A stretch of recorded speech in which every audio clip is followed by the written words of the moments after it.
चलिए और अब सीधा रुख कर लेते हैं गोरखपुर की ओर, जहां पर गोरखपुर लिंक एक्सप्रेसवे के लोकार्पण कार्यक्रम में मुख्यमंत्री योगी आदित्यनाथ शामिल हुए हैं।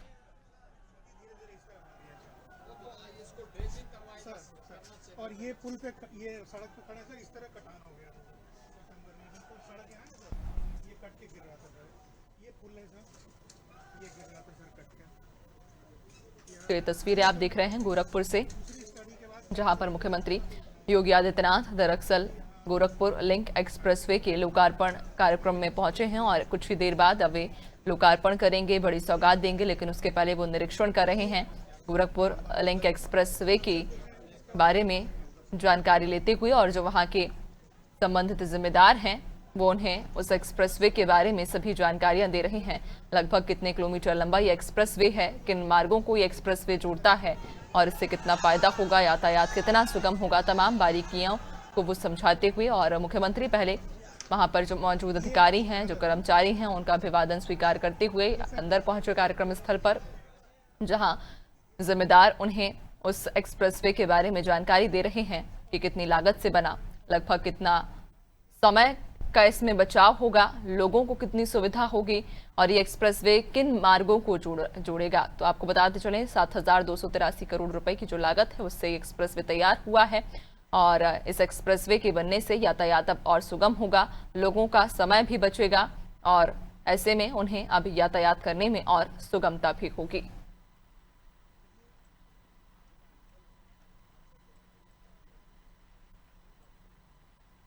ये तस्वीरें हैं सीधी गोरखपुर से, आप इस वक्त देख पा रहे हैं गोरखपुर सीधी तस्वीरें, जहां मुख्यमंत्री योगी आदित्यनाथ गोरखपुर पहुंचे हैं गोरखपुर लिंक एक्सप्रेसवे का लोकार्पण करने के लिए, और कुछ ही देर बाद अब वे लोकार्पण भी करेंगे। दरअसल यहां पर वे जनसभा को भी संबोधित करेंगे। आपको बताते चलें कि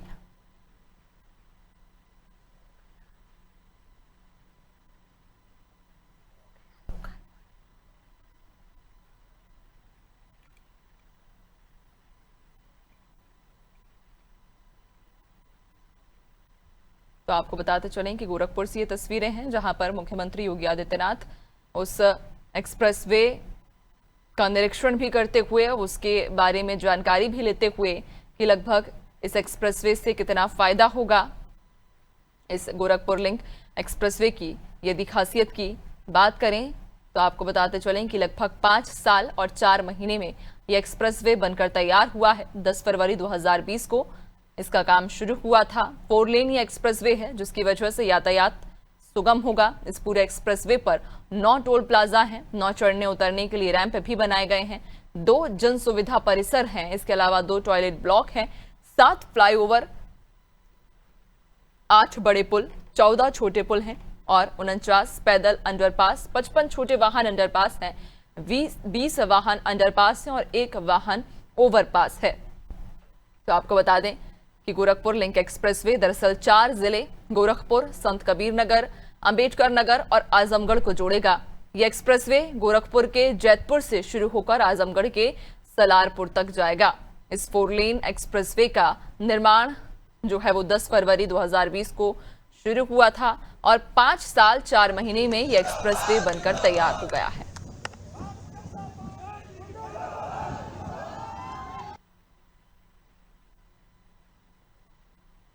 तो कार्यक्रम स्थल पर जब मुख्यमंत्री योगी आदित्यनाथ पहुंचे, उसके पहले जो वहां के जिम्मेदार थे उन्हें मुख्यमंत्री को उस एक्सप्रेसवे के खासियत के बारे में बता रहे थे। इससे लगभग किन जिलों को ये जोड़ेगा, इससे कितनी सहूलियत होगी, लोगों को आवागमन में कितनी राहत मिलेगी, तमाम जो बारीकियां हैं वो मुख्यमंत्री को बताते हुए।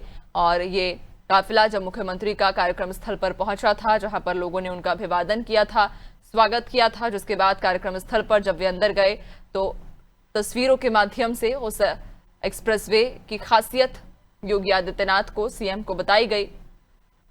दरअसल 4 जिलों को यह एक्सप्रेसवे जोड़ेगा, जिनमें गोरखपुर, संत कबीर नगर, अंबेडकर नगर और आजमगढ़ जिले शामिल हैं। चारों जिलों को यह एक्सप्रेसवे जोड़ेगा और यह एक्सप्रेसवे गोरखपुर के जैतपुर से शुरू होकर आजमगढ़ के सलारपुर तक जाएगा। इस 4 लेन एक्सप्रेसवे का जो निर्माण है वो 5 साल 4 महीने में पूरा हुआ है।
और गोरखपुर लिंक एक्सप्रेसवे का उन्होंने यहां लोकार्पण किया हरी झंडी दिखाकर।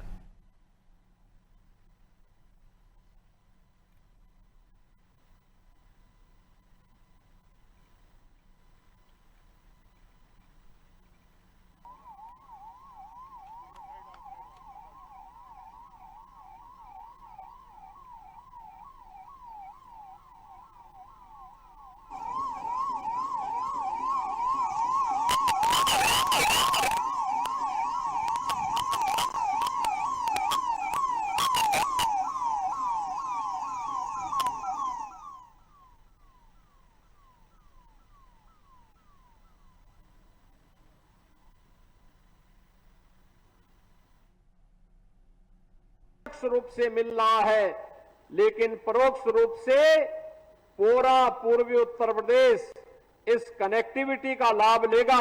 इसके लिए मैं आप सभी को हृदय से बधाई देते हुए अपनी शुभकामनाएं देता हूं। बहनों और भाइयों, विकास के लिए आवश्यक है कि हमारी गति तेज हो। गति बढ़ाने के लिए उस प्रकार का इंफ्रास्ट्रक्चर चाहिए। अच्छा इंफ्रास्ट्रक्चर है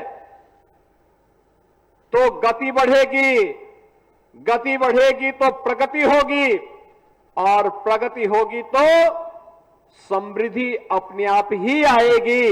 यह एक सुनिश्चित अवधारणा है। दुनिया के अंदर जितने भी विकसित देश हैं, उन्होंने अपने इंफ्रास्ट्रक्चर पर ध्यान दिया। और याद रखना कि 2017 के पहले उत्तर प्रदेश की क्या स्थिति थी, ये किसी से छुपा हुआ नहीं है, किसी से छुपा हुआ नहीं है। विकास तो कोसों दूर था, बुनियादी सुविधाओं का अभाव था, गरीब कल्याणकारी योजनाओं का कोई लाभ समाज के किसी तबके को नहीं मिल पाता था, और परंपरागत उद्यम भी बंद के कगार पर थे। एक जनपद एक माफिया पिछली सरकारों की देन थी। परिणाम था विकास भी बाधित था, व्यापारी और बेटी दोनों की सुरक्षा खतरे में थी। विकास की कोई योजना आती थी तो विकास की इस योजना में बंदर बांट करने के साथ ही माफिया में वर्चस्व की जंग शुरू हो जाती थी। लेकिन अब उत्तर प्रदेश माफिया मुक्त, गुंडा मुक्त, दंगा मुक्त राज्य के रूप में अपने आप को स्थापित कर चुका है। टूरिज्म का और इन्वेस्टमेंट का एक बेहतरीन डेस्टिनेशन बनकर के देश के अंदर उभरा है। पहले पता ही नहीं लगता था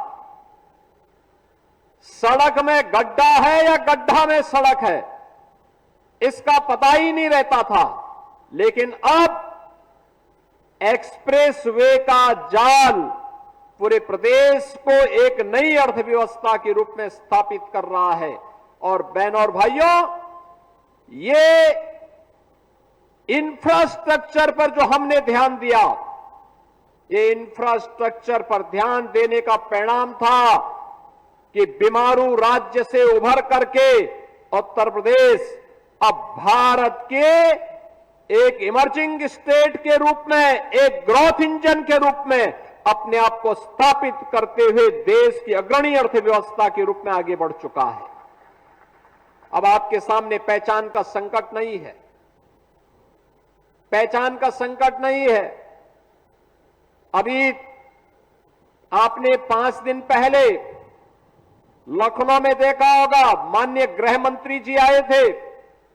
60,244 पुलिस कार्मिकों को नियुक्ति पत्र मिला। गोरखपुर के नौजवान भी होंगे ना उसमें, गोरखपुर के भी नौजवान हैं कि नहीं हैं? यानी गोरखपुर के भी नौजवान हैं। प्रदेश के सभी 75 जनपदों के नवयुवकों को नौकरी मिली है। 12,000 45 तो केवल बेटियां भर्ती हुई हैं, उसमें 12,045। हम लोग जब 2017 में आए थे, 1947 से लेकर के 2017 तक पहुंचते पहुंचते इन 70 वर्षों में केवल 10,000 महिला कार्मिक को नौकरी मिली थी उत्तर प्रदेश पुलिस में। और 2017 से लेकर के अब तक अगर हम देखेंगे तो ये संख्या बढ़कर के 40,000 से ज्यादा हो गई है। बहनों और भाइयों, इन नियुक्तियों में कोई प्रश्न नहीं खड़ा कर सकता, न जाति का भेद, न क्षेत्र का भेद, न भाषा का भेद, न संप्रदाय का भेद। योग्यता के आधार पर आरक्षण के नियमों का पालन करते हुए पारदर्शी और निष्पक्ष तरीके से भर्तियां हुई। आज वे सभी जवान अपने अपने जनपदों में जाकर के वहां योग के कार्यक्रम के साथ जुड़ रहे हैं और कल अंतर्राष्ट्रीय योग दिवस के अवसर पर वे उसका हिस्सा बनेंगे। ये है नया भारत का नया उत्तर प्रदेश। अपनी युवा ऊर्जा को सकारात्मक ऊर्जा के साथ बदलने में और उसकी ऊर्जा का लाभ नवनिर्माण में कैसे करना है, आज उत्तर प्रदेश उस राह पर आगे बढ़ चुका है। 2017 के पहले होता तो इसमें चाचा भतीजे की जोड़ी वसूली के लिए निकल गई होती और किसी भी नौजवान को जो ईमानदारी के साथ भर्ती होने वाला है वह ईमानदारी के साथ भर्ती नहीं हो पाता। बिना उससे पैसे वसूले ये लोग नियुक्ति पत्र नहीं देते, न्यायालय को हस्तक्षेप करना पड़ता। लेकिन अब